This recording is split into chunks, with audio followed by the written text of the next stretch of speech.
Gusto kong ipakita lamang itong, rally 'no.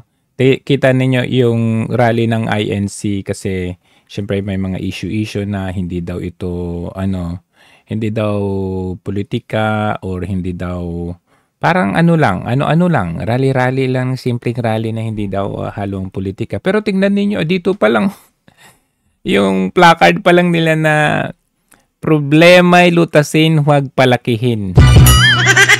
Oh, diyan pa lang. It is pertaining to the government. Meron pa akong nakita, tingnan natin yung mga placard. Ayan oh.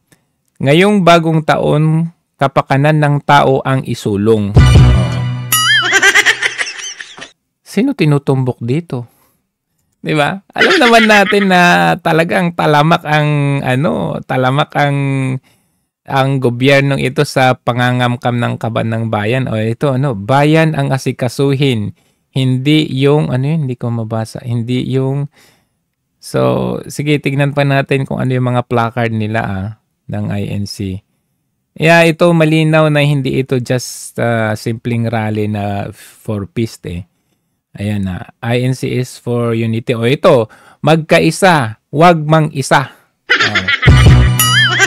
Sino yung nang-iisa sa atin? Ay itong Marcos Bangag Jr. na administration nito. Ano? Aming kahilingan kapayapaan ng bayan. O ano ibig sabihin yan? Kasi magulo na ang bayan natin. Ang dami ng krimen. Pati yung panggagahasa, yung nilulooban ng bahay tas papatayin. O kahit nga pulis, mamamatay tao na rin eh. Bakit? Kasi under the influence of drugs.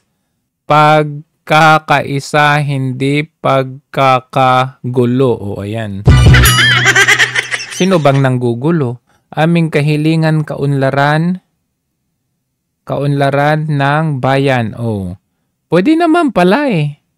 Hindi siya politikang-politika pero ito po laban para sa bayan natin. So lahat sama po tayo dito sa rally na ito.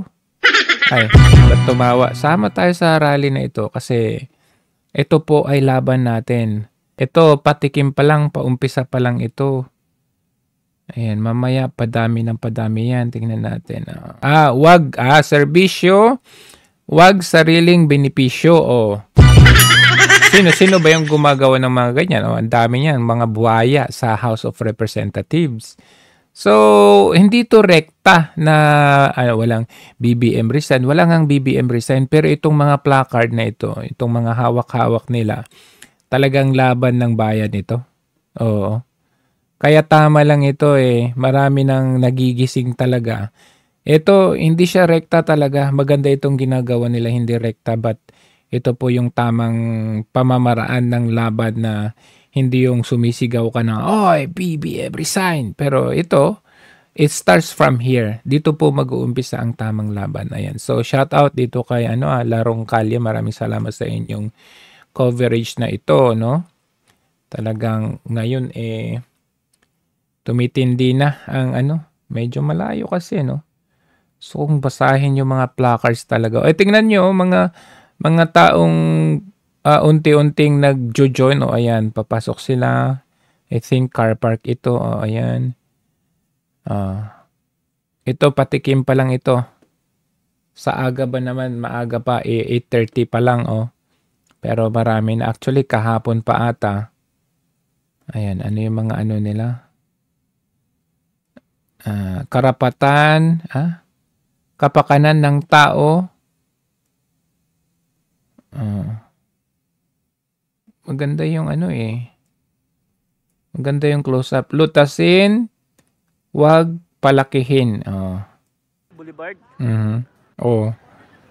Rojas Boulevard pa lang yan.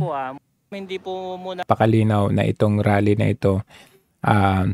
Itong rally na ito ay sumusuporta doon kay Marcos Jr. na no to impeachment. So basically, ang pinaka-main subject natin dito, yung pinipigilan ang impeachment kay VP Sara. Bakit? Kasi nagpapagulo sa bansa natin. Anong pinaggagawa ng House? O kaliwat kanan. O ngayon impeachment complaint na pangatlong impeachment complaint, inaantay pa daw nila yung pang-apat. So asan doon? Ibig sabihin mahina itong si Marcos Jr. kasi nung panahon ni PRRD, pag sinabi ni PRRD, wag nyo nang ituloy yan, ginagawa nyo kay Leni Robredo.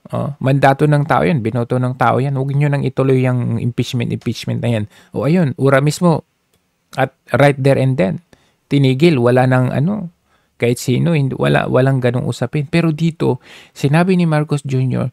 na tama na yung impeachment na yan, pero hanggang ngayon, ayan, tignan niyo. Ganon ka-weak ang Marcos Jr. Bangag administration.